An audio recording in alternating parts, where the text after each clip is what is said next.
Zach LaVine has been featured once again in the trade rumor mill, and this time it pits him going to the Golden State Warriors. Although the trade pieces coming back are very, very good. Unlike the DeMar DeRozan trade, which sent him there that we talked about earlier, this one gives us a lot more value. I'm your host, Joey Mercer. This is another episode of Bulls Digest.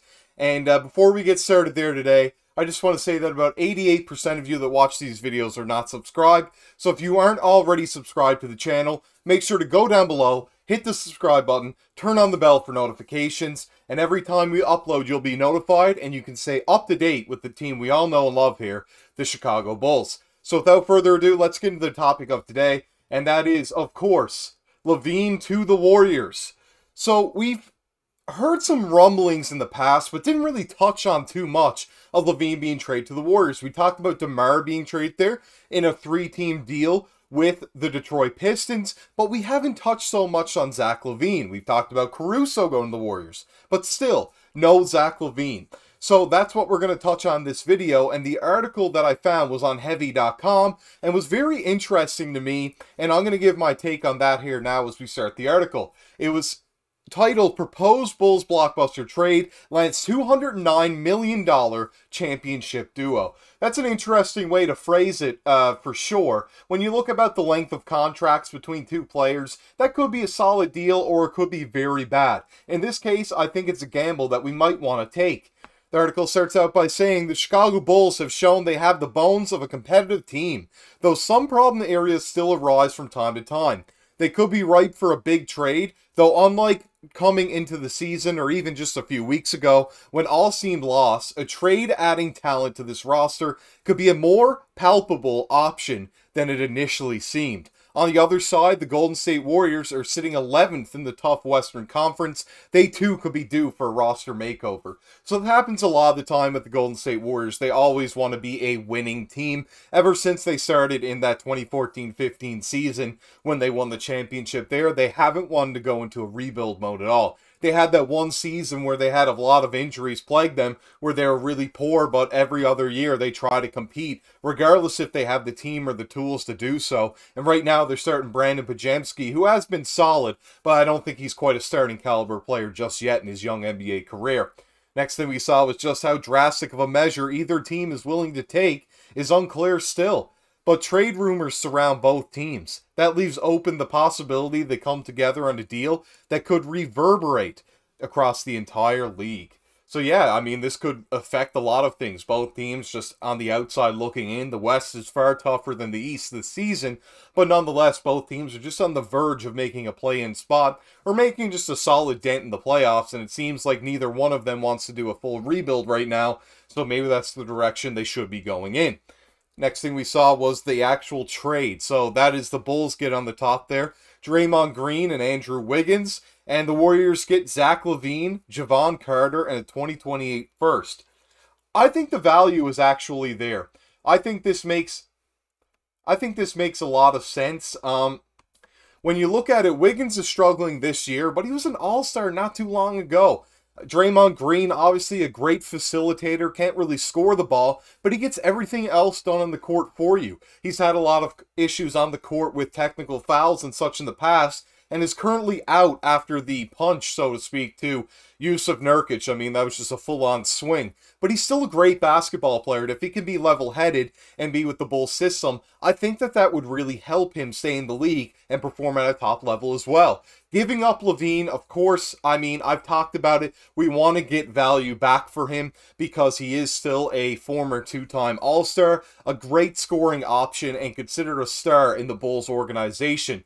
Jevon Carter has kind of not been that great, so moving him along this trade would be fine. I could see him fitting on the Warriors, however, if they were looking to either move on from Chris Paul or run some small ball lineups with Jevon Carter as a catch-and-shoot guy, as he's very good off the catch-and-shoot. The 2028 first-round pick seems to be like it would be unprotected to make up that value that Jevon Carter you're losing there and getting Wiggins back for him. And I think it could be a solid trade for both teams if they were just looking to shake things up. The Warriors starting Brandon Podziemski right now is not ideal, and getting Zach LaVine in there for some much-needed extra offense to help the load with Steph Curry as Klay Thompson has really digressed seems like a solid idea. Next thing we saw was, this package offers the Warriors a chance to get younger and improve their three-point shooting. The Bulls, meanwhile, could lean into their defensive identity with championship-level players. The only thing I don't like about this deal is the fact that we do need some three-point shooting right now, but aren't getting it back. However, there's always another deal that can be made. If we can make another small deal to acquire a player with three-point shooting, like a Luke Kennard, for example, who has struggled so far this year but might just need a different look, that could be a guy we could get for very low trade value and could really help us and bring high value to the team off the bench.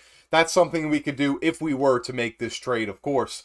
The next thing we saw said Green's defensive impact is undeniable. The four-time All-Star and champion is an eight-time All-Defensive selection, led the league in steals in 2016-17, and was the Defensive Player of the Year in the same season.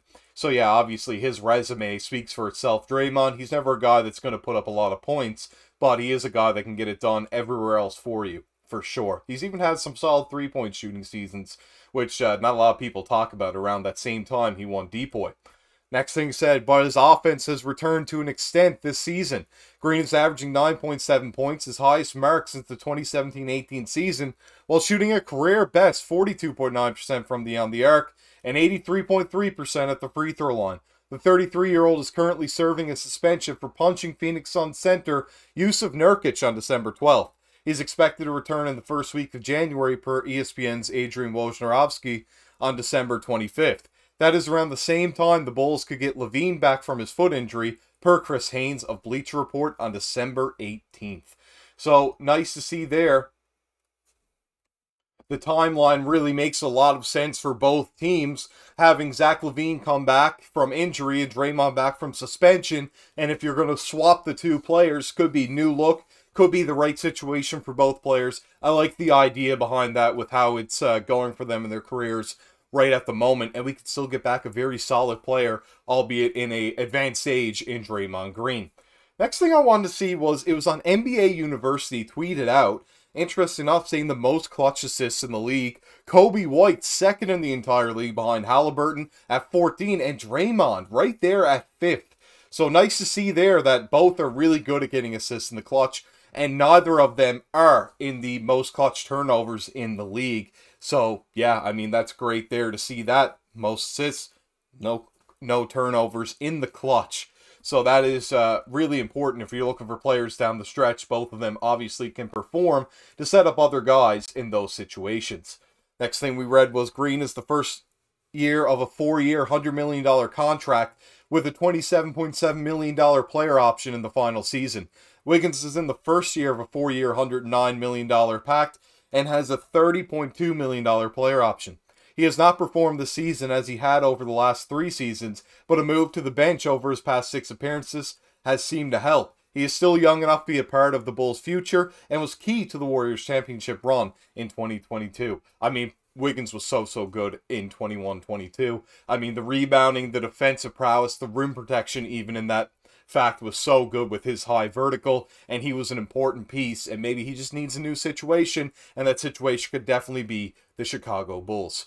Next thing we saw was, with LaVine's trade market non-existent and potential suitors, the New York Knicks and Toronto Raptors, coming together on a different deal, the Bulls could have to get more creative to move the remaining 3 years and $138 million of LaVine's 5-year, $215 million contract. LaVine's contract is a $49 million player option in the final season. Coupled with his spotty injury history, the Bulls could be forced into drastic measures even, and that's fair. I mean, paying him almost $50 million at the end of that deal when he could be injured, because it has happened a lot in the past for him, is quite worrisome if you're taking him on, which I think has decreased his trade value a good bit at this point. Next thing was Javon Carter, who signed a 3-year, $19.5 million contract in free agency to play for his hometown, would be a more palatable option for the Bulls to include. So, I mean, that's a very good deal. I mean, he definitely took a hometown discount there for sure, but he hasn't lived up to too many things with the Chicago Bulls and definitely played better when he was on the Milwaukee Bucks. But I do think included in the deal in a different situation for him, they could definitely see him as a solid fit on the Warriors and a player that could almost play a Gary Payton II type role of a defensive player that can knock down shots and probably at a higher rate than Gary Payton II. So that is a very good fit for the Warriors there as well if they wanted to go that kind of route. I think Javon could definitely get it done up to 2 if he had to, of course. And the last thing we saw was it could behoove them to take the Warriors' temperature on what would constitute a major foundational shift by moving Green, let alone adding Wiggins. So it's important to mention that the Warriors have not even talked about moving Draymond Green.